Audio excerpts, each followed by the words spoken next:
Hello, my friends, and welcome to our third story here at the Hastings Storytelling Festival.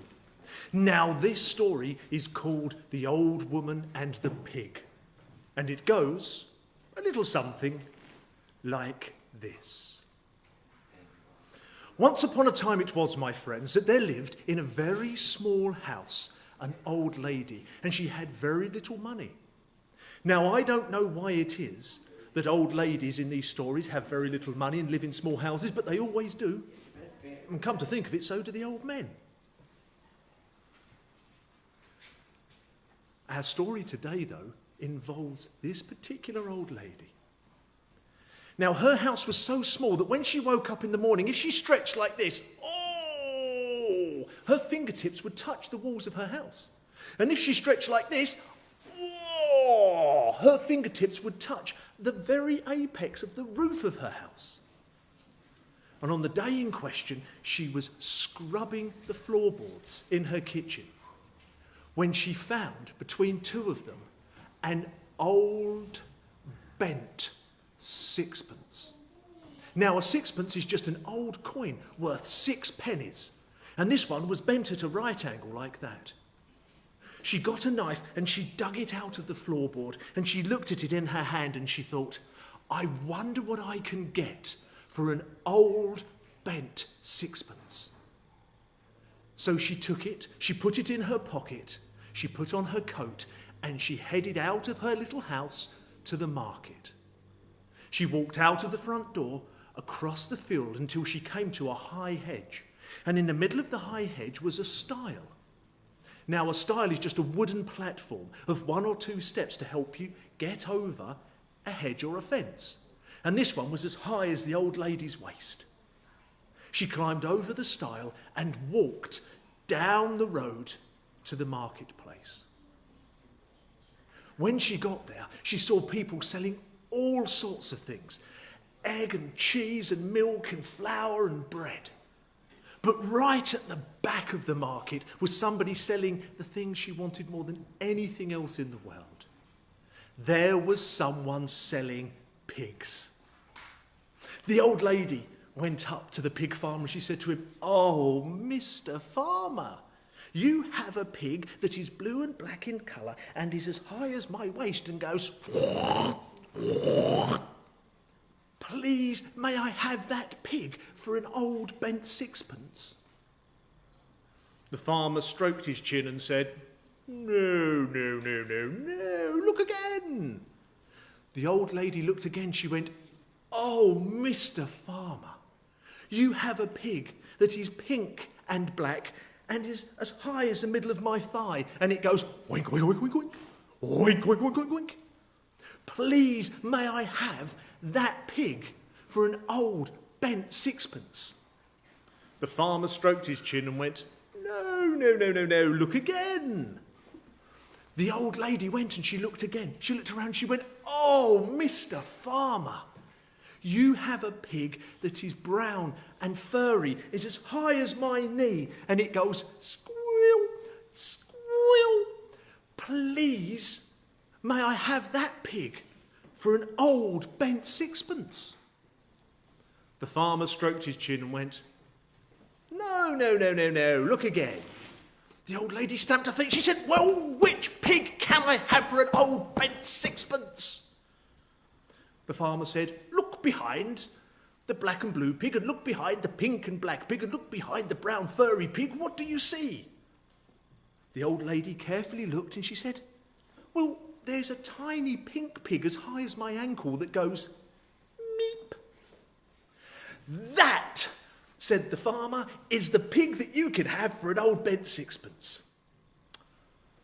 "Oh, very well," said the old lady.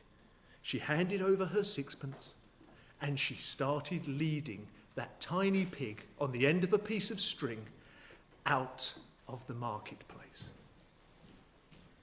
She went up the road and she came to the stile. She said to the pig, "Pig, jump over the stile." The pig looked up at the stile, looked at the old lady and said, "Meep." The old lady said, No, pig, jump over the stile. The pig looked at the stile, looked at the old lady, looked at the stile, looked at the old lady and said, Meep. The old lady said, no, no, no, no, no. Pig, jump over the stile. The pig looked at the stile, looked at the old lady, looked at the stile, looked at the old lady, looked at the stile, looked at the old lady and said, Meep. The old lady said, right, if you're not willing to jump over the stile, things are going to go very hard for you. So she went and found a dog. She said, dog, bite the pig, because the pig won't jump over the stile. But the dog wouldn't bite the pig. So she went and found a stick. She said, stick, beat the dog, because the dog won't bite the pig, and the pig won't jump over the stile. But the stick wouldn't beat the dog. She went and found some fire. She said, fire, burn the stick, because the stick won't beat the dog, and the dog won't bite the pig, and the pig won't jump over the stile. But the fire wouldn't burn the stick. So she went and found some water. She said, water, put out the fire, because the fire won't burn the stick won't beat the dog won't bite the pig, and the pig won't jump over the stile. But the water wouldn't put out the fire. So she went and found a cow. She said, cow, drink the water, because the water won't put out the fire won't burn the stick won't beat the dog won't bite the pig, and the pig won't jump over the stile. But the cow wouldn't drink the water. She went, oh, for goodness sake. She went and she found a butcher. She said, butcher, butcher the cow, because the cow won't drink the water won't put out the fire won't burn the stick won't beat the dog won't bite the pig, and the pig won't jump over the stile. But the butcher wouldn't butcher the cow. Can you believe it? So she went and she found some rope. She said, rope tie up the butcher, because the butcher won't butcher the cow, and the cow won't drink the water won't put out the fire won't burn the stick won't beat the dog won't bite the pig, and the pig won't jump over the stile. But the rope wouldn't tie up the butcher. The old lady was beside herself. She thought, what else can I do? So she went and she found a rat. She said, a rat, gnaw the rope, because the rope won't tie up the butcher won't butcher the cow won't drink the water won't put out the fire won't burn the stick won't beat the dog won't bite the pig, and the pig won't jump over the stile. But the rat wouldn't gnaw the rope. The old lady said, ooh! So she went and she found a cat. She said, cat, leap on the rat, because the rat won't gnaw the rope won't tie up the butcher won't butcher the cow won't drink the water won't put out the fire won't burn the stick won't beat the dog won't bite the pig, and the pig won't jump over the stile. And anybody who's ever owned a cat or owns a cat now will not be surprised by what comes next. The cat went, what's in it for me? The old lady said, well, I suppose I can give you some milk next time I've got some. Fair enough, said the cat. So the cat leapt on the rat, and the rat began to gnaw the rope, and the rope began to tie up the butcher, and the butcher began to butcher the cow began to drink the water began to put out the fire began to burn the stick began to beat the dog began to bite the pig. So, the cat left on the rat began on the rope began to tie the butcher began to butcher the cow began to drink the water began to put out the fire began to burn the stick began to beat the dog began to bite the pig, and the pig still didn't jump over the fire.